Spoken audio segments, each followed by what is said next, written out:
Salut à tous, c'est Kovac. On se retrouve pour le débrief du match entre l'Olympique de Marseille et le RC Lens. Tout d'abord, je tenais à remercier bien évidemment toutes les personnes qui ont été sur le live, qui se sont abonnées, qui ont liké, qui ont fait des dons. Merci à tous, évidemment, pour votre soutien. Bon, maintenant pour Marseille-Lens, j'en ai des choses à dire dans ce débrief. J'en ai énormément, les amis, avec de nombreux joueurs qui sont fantomatiques, avec un Dacosta qui a été sauveur, etc. On va voir ça dans ce débrief avec les tops et les flops. Voilà. Troisième défaite d'affilée donc pour l'Olympique de Marseille. Franchement, ça semble très très très catastrophique. L'OM a été vraiment impuissant. L'OM n'a pas su être à la hauteur du RC Lens. Voilà, il faut le dire, l'OM dominait le début de ce match, a dominé tout le match, hein, 67% de possession pour l'OM, 33 seulement pour le RC Lens. Et l'OM malheureusement s'est fait punir car l'OM n'a pas conclu, les joueurs de l'OM n'ont pas conclu leur occasion alors qu'ils en avaient, pourtant ils n'ont pas réussi à affirmer qu'ils étaient les meilleurs sur le terrain. On commence par les tops. Les tops, il y en a évidemment beaucoup. Les amis, je vous les affiche tout de suite avec Da Silva évidemment qui délivre le RC Lens. Bravo à lui quand même, hein, ce très jeune joueur qui avec beaucoup de potentiel qui délivre encore le RC Lens. C'est quand même, il faut le rappeler, la troisième fois d'affilée que Lens gagne au Stade Vélodrome, troisième fois d'affilée sur 3 années consécutives, donc ça commence à faire beaucoup. Quand même, ça commence à faire comme Paris-Marseille, ça commence à faire beaucoup.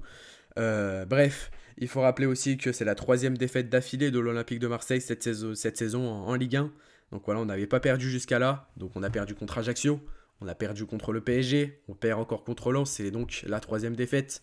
Fofana, voilà, Fofana encore, hein, que j'ai trouvé très monstrueux au milieu de terrain avec d'énormes récupérations. Il a toujours été là pour le RC Lens dans ce match. Et franchement, voilà, superbe match pour lui.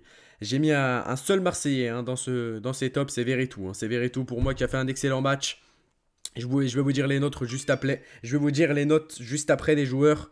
Donc Da Silva évidemment 7,5 on va dire parce que c'est lui qui délivre la situation. Fofana 6,5. Veretout 5 et je le mets dans les tops parce que franchement il n'a pas été dégueulasse pour moi. C'est lui qui s'est le plus battu selon moi du côté de l'OM en récupérant le maximum de ballons et en aidant l'OM dans les récupérations, dans les relances, etc. Samba que je mets en top, évidemment je ne pouvais pas m'en empêcher, hein, il a fait des parades monstrueuses. Donc voilà, sur les quelques occasions de l'Olympique de Marseille qui ont été concrétisées, il a su être là, il a su les arrêter, il a su nous mettre en difficulté.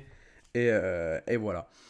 Ensuite, du côté des flops, les amis, il y en a beaucoup. Hein, aussi Alexis Sanchez. Hein, Alexis Sanchez que j'ai trouvé très fantomatique, les amis, malgré son application, lui aussi comme Veretout, je le mettrai pas dans les tops. Hein, je le mets dans les flops Alexis Sanchez. Parce que c'est pas le Alexis Sanchez qu'on connaît depuis le début de la saison. Très clairement, c'est pas le Sanchez que j'ai toujours connu. Excusez-moi, le téléphone. C'est pas le Sanchez que j'ai toujours connu. Depuis le début de la saison, depuis qu'il est à l'OM.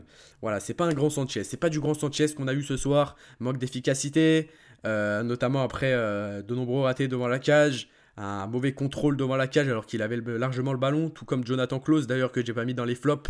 J'aurais pu le mettre parce que sinon la liste serait très très longue hein, si j'aurais mis Klaus. Mais voilà, Under notamment qui a été très très très fantomatique depuis son entrée. Donc voilà, depuis son entrée en jeu, on l'a pas vu du tout. Il n'a pas été présent sur le terrain, il n'a rien apporté. Donc je pense que son entrée a été une erreur de la part de Tudor. Koladjinak également c'est catastrophique. Hein. Koladjinak c'est catastrophique. C'est tout comme Gigot, lui c'est un boucher, il ferait mieux d'aller rejoindre Gigot qu'ils ouvrent un hanout ensemble et qui font qui vendent soit dans un hanout ou soit qu'ils ouvrent un magasin de viande parce que là c'est plus possible, c'est des bouchers les deux, c'est incroyable, ils méritent pas de défendre du côté de l'Olympique de Marseille, voilà. Quand je vois des joueurs comme ça, moi je suis aromatisé, je suis caramélisé, voilà, j'ai pas les mots pour vous dire comment je suis dégoûté. Et Tavares, encore une fois, les gars, il y avait un super bon début de saison de Tavares. Là encore, voilà, très, très absent, très invisible. Voilà, très, très invisible, Tavares. Dans les duels, offensivement, défensivement, on ne l'a pas vu, Tavares. Il a été nul, lui aussi. Tout comme la liste des joueurs que je viens de vous dénoncer. Donc voilà, c'est aussi la troisième défaite d'affilée de l'Olympique de Marseille. Ça, on en a parlé. Dacosta a été le sauveur, évidemment, de ce RC Lens. Bravo, bravo d'ailleurs au RC Lens. Évidemment, je n'enlève rien à votre victoire. Mais le problème, évidemment, il y a eu encore un penalty qui a été peut-être volé, entre guillemets, à l'Olympique de Marseille. Je pense qu'il y avait penalty, évidemment, sur l'action de Amin Harit qui s'écroule.